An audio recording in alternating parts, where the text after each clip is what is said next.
further away, soft-spoken, and up-close whispers. For maximum tingles. Okay, let's learn some stuff about horror. And also, this video is very seasonally relevant, seeing as we are approaching Halloween. And I don't know about you, but I'm definitely watching loads of horror right now. Let's cover the basics first. What is horror? Horror films aim to frighten, shock, horrify, and disgust us.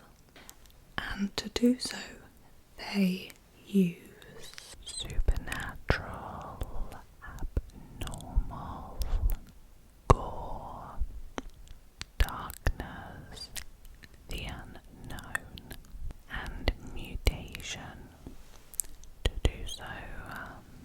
Compared to thrillers, horror uses more gore and the supernatural, while thrillers create fear through suspense and realism. Like sci-fi, comedy, or musicals, horror is defined by distinctive tropes and styles.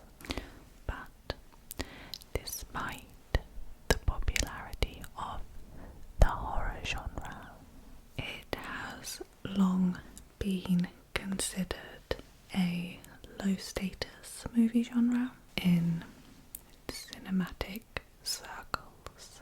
There is definitely a lack of industry recognition in horror. So, given that this review was written in 2019, these stats might be slightly outdated, but in 2019, only 6 horror films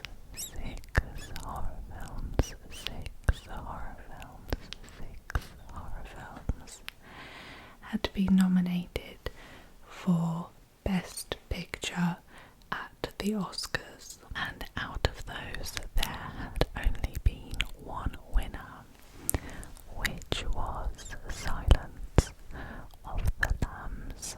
And the awards that films in the horror genre have won have been mostly technical, for things like makeup, visual effects, etc., and very few actors have actually been recognised for their roles in horror, although it doesn't have much respect in cinematic circles. It is hugely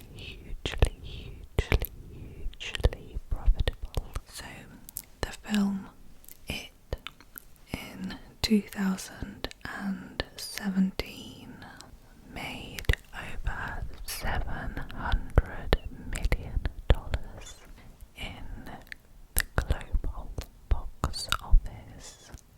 And just in general, the year 2017 saw 15 horror films grossing over 38 million.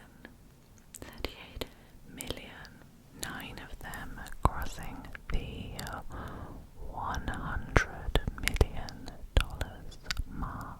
There is also a global fan base for horror. There are dozens of international horror film festivals, such as Fright Fest and Scream Fest.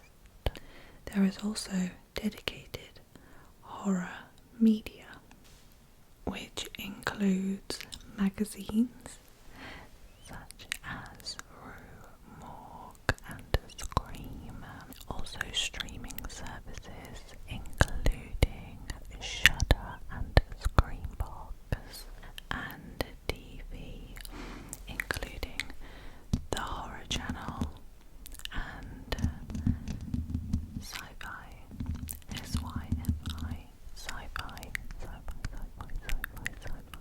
So horror has a massive, passionate community, and horror actually traces back to ancient literature, including Gilgamesh and Beowulf, and it takes major influence from Gothic literature, especially that between the years 1760 and 1820, including haunted castles, chaos, and spirits, and also takes a huge influence from Victorian era fiction, such as Dracula, Frankenstein, Dr. Jekyll and Mr. Hyde, and other fairy tales. And horror in general is a really interesting topic to study because it helps us to understand why people enjoy fear and disgust. It also helps us to understand emotional and psychological reactions and the impact of horror on people with different personality types. So, the word horror is derived from the Greek word frike, which means shudder, which is the physical sign of fear, trembling, chills, goosebumps. Although there isn't actually a single universal definition of horror, one individual called Cohen defines it as a mix of terror and revulsion, saying that it helps us to process fear in a safe, fictional space. Other individuals have defined it as something that is disgusting and fascinating simultaneously, and others have defined it as the mad woman in the attic. And there is obviously also a distinction between real horror and art horror. Real horror involves real survival-based fear that triggers the fight or flight response, and art horror is fictional fear, so fear through films, stories, or games. And one researcher called Carol, their surname is Carol, suggested that true horror must involve monsters, things that shouldn't exist in the real world. But this definition of horror has been challenged because many films like Psycho, Silence of the Lambs, and Saw lack monsters, but are still definitely horror. And of course, not everything that defies science, like for example Star Wars, is horror, and it's more about intention and emotional tone. So there are some core themes in horror.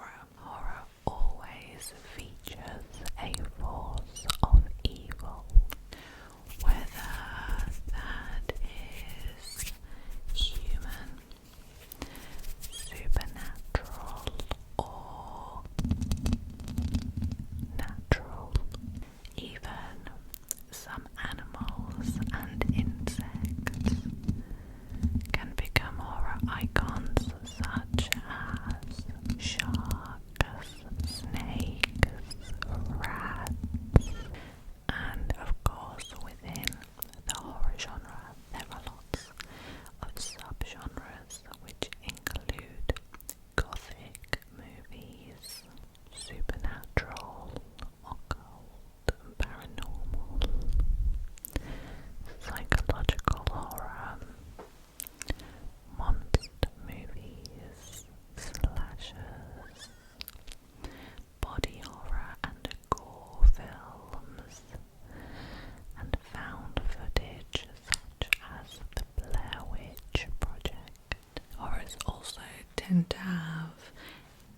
physical and psychological impact. For example, physically they can cause shivering, eye shielding, screaming, trembling, increased heart rate, anxiety, disgust.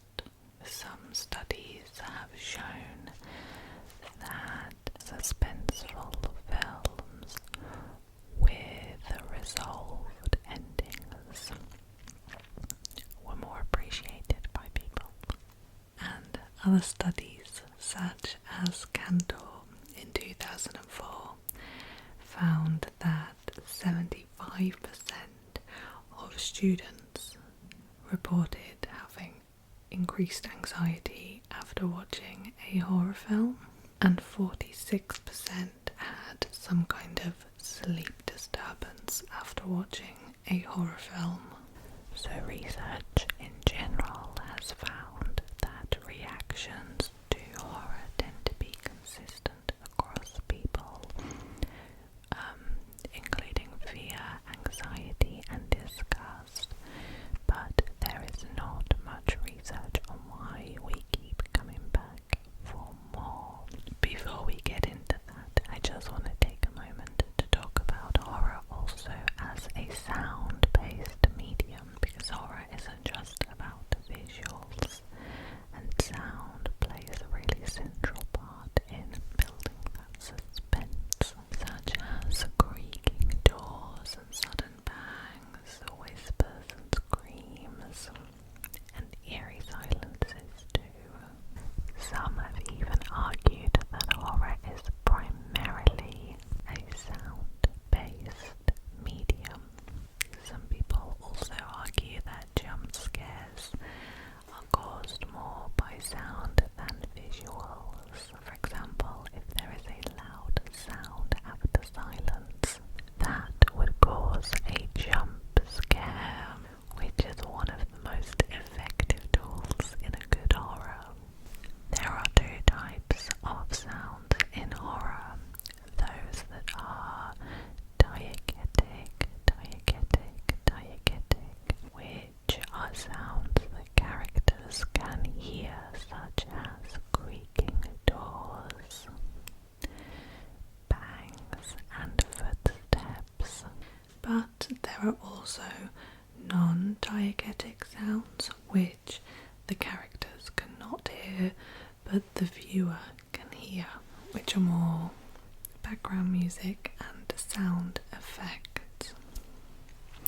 And there are really famous examples of these non-diegetic sounds having a really big impact in horror films. For example, in the film Psycho, the screeching violins, or the Jaws two-tone bass line. Halloween's iconic synth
So the first reason is a suspense and resolution drive.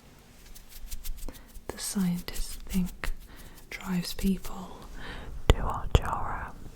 Suspense is the tension you feel before a threat appears, and resolution is the relief you feel when the threat is eliminated.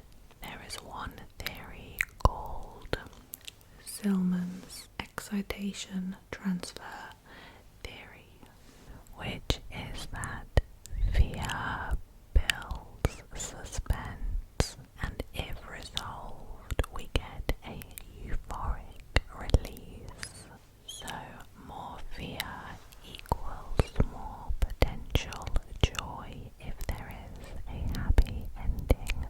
But this theory also means that if there is no resolution, it can lead to more discomfort and dread.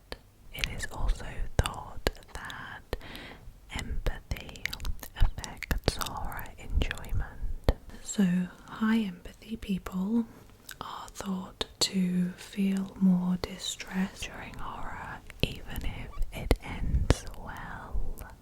But Silman's theory has been criticised because people still enjoy films where the hero dies, or films that don't have a happy ending, such as The Witch and Hereditary. Another theory is that people enjoy horror for the excitement, chaos, and pure unpredictability.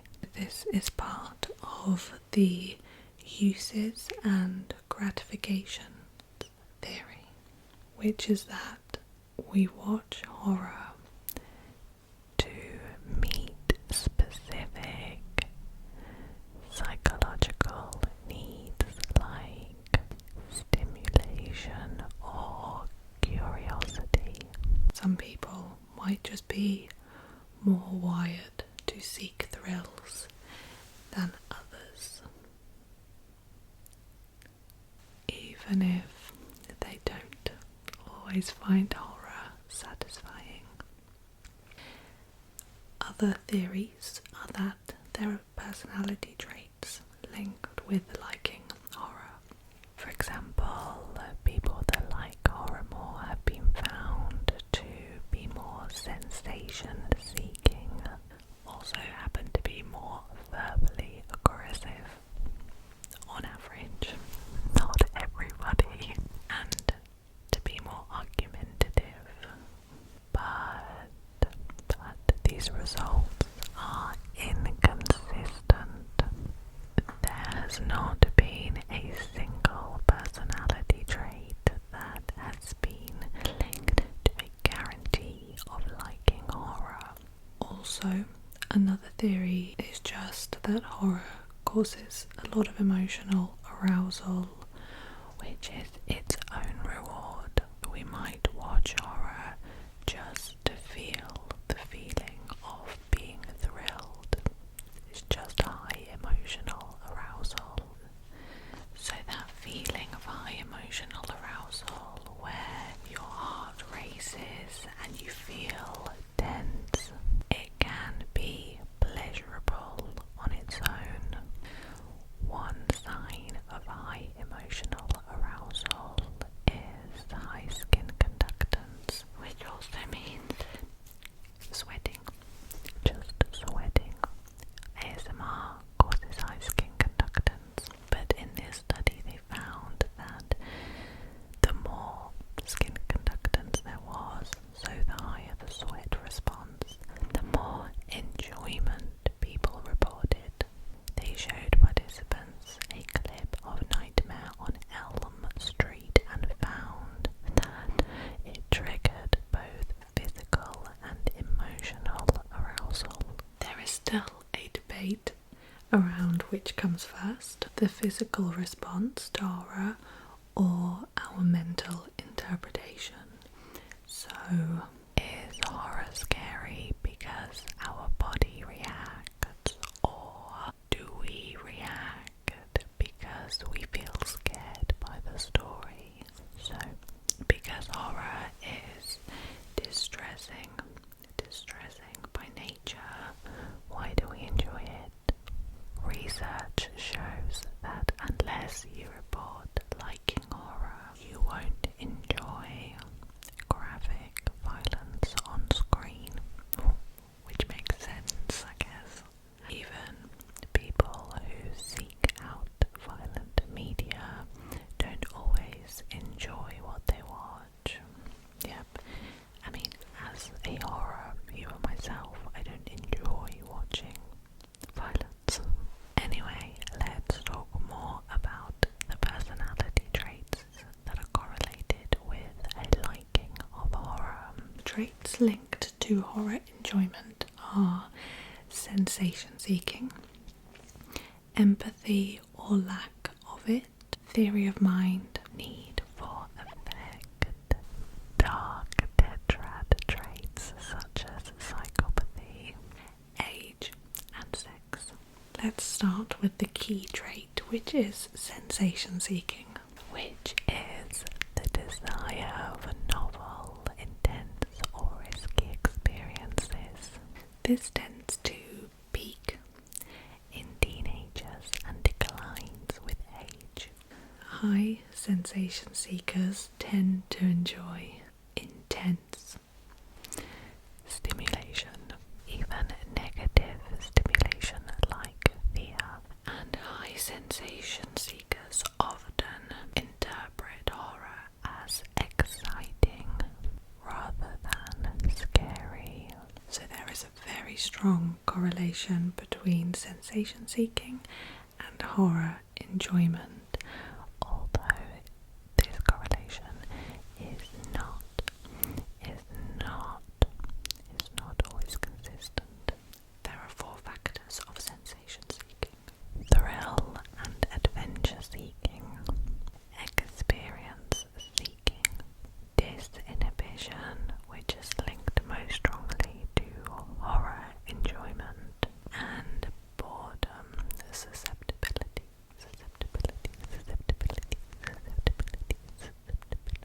Men and women also differ in horror enjoyment. Apparently, men like horror for the sensation and destruction. In men, thrill and adventure seeking is most highly linked to horror enjoyment, or is the strongest predictor of horror enjoyment. Women are more interested in story resolution and justice on average, so disinhibition is a better predictor of horror enjoyment for women. Some research also shows that low empathy equals more enjoyment of violent games or horror, and traits like psychopathy correlate with interest in morbid or violent content, especially in adolescent boys. Individuals who score lower in sensation seeking tend to have a stronger startle response when watching horror, and individuals who score higher in sensation seeking react the same to scary and to neutral. Scary and neutral, scary and neutral, scary and neutral images. Individuals who are also high sensation seekers may also experience sensory overload, which means they need more extreme content to trigger a startle response. But again, the research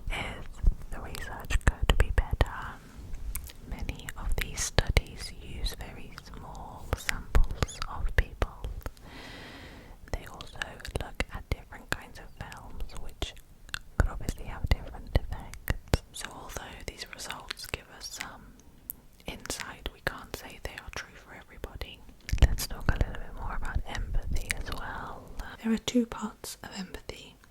The first is cognitive empathy, which is understanding others' thoughts and perspectives, and affective empathy, which is feeling others' emotions like fear, sadness, or concern.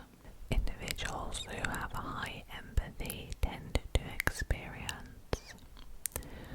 wandering imagination, so a lot of daydreaming, a lot of fictional involvement too, so they feel really immersed in stories, a lot of emotional contagion, which means that they absorb others' emotions quite easily, and they also tend to care a lot about others. Some studies show that individuals who score highly in empathy find horror less appealing.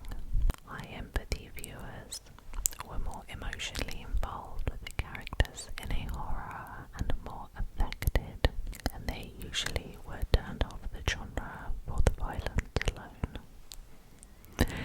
One study found that participants who watched horror films gave less emotional support to someone in distress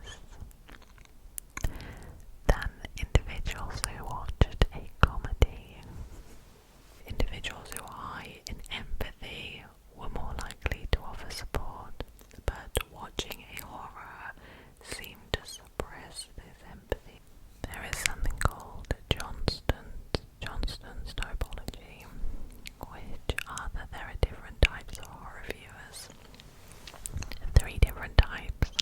The first is resolved ending type, who like happy closed endings.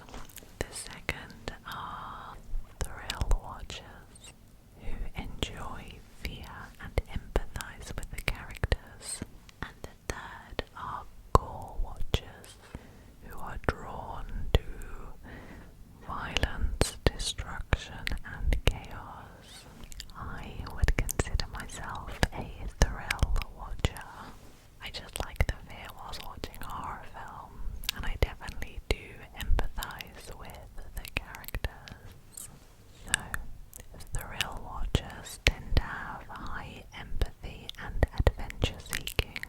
Gore watchers have low empathy, low fear, and high arousal seeking. They are also more likely to be male, and they often identify with the killer, not the victim. Okay.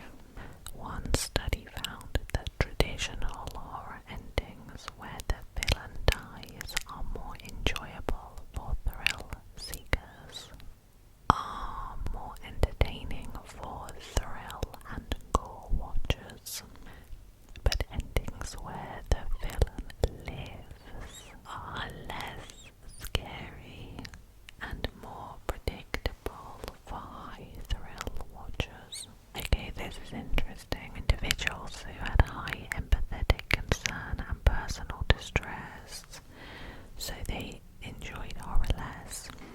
When films that were torture heavy or brutally violent were removed, this relationship between low empathy and horror disappeared, which suggests that the correlation between empathy and horror is highly dependent on the specific content of the film. Another personality trait is need for affect. So need for affect is how much we seek emotional experiences. So there are 2 sides to this: approach and withdraw. Approach is seeking intense emotions even if they're negative, and withdraw is avoiding emotional content. In terms of the big 5 personality traits in horror: openness to experience, openness to new experiences, openness to experience, which is also like an imagination,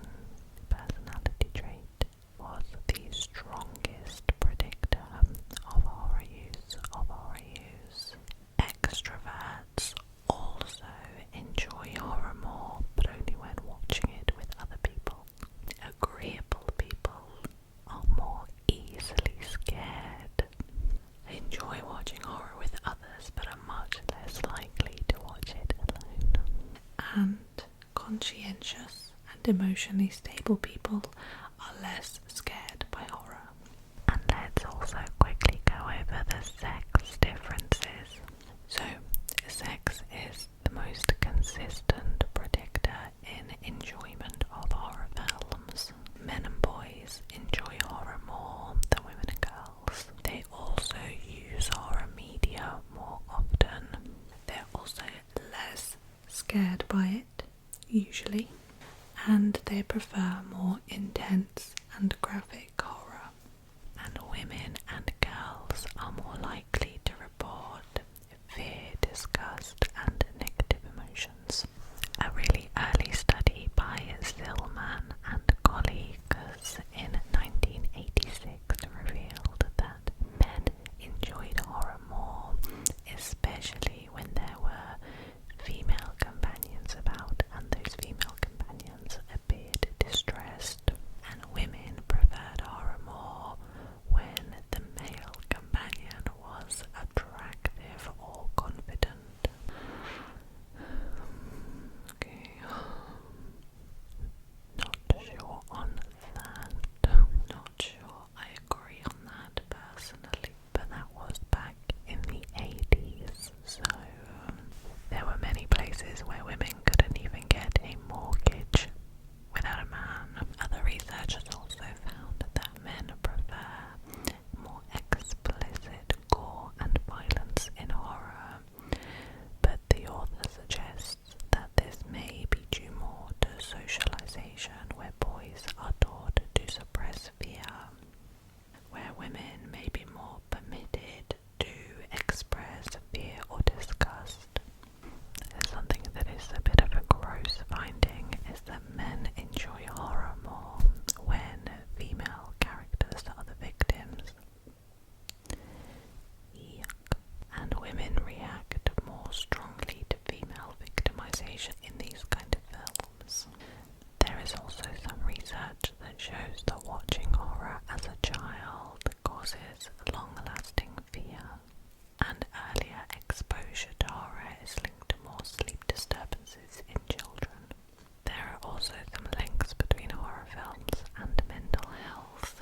There is something called cinematic neurosis, which is real psychological distress, which are extremely rare cases of horror-induced psychological breakdowns. Symptoms include insomnia, Paranoia, anxiety, and flashbacks, and they're common among people with pre-existing mental health vulnerabilities or recent trauma. but most cases are temporary, like temporary anxiety, sleeplessness, nervousness. Women are more likely to report prolonged distress, and common effects are nightmares, fear of the dark, or avoiding certain rooms or films, which can also affect sleep, and very few report any long-term mental health consequences unless they were predisposed to have those consequences in the first place. In conclusion, lower empathy and fearfulness are correlated with more enjoyment of horror. Certain types of empathy predict reactions to horror better than others. Okay, so that is everything. There is a lot more. This is a very long review, so these are just a few small snippets, and if you're interested in this, definitely read the full review. But I hope that you have learned a little bit about the research into why people enjoy horror, although there is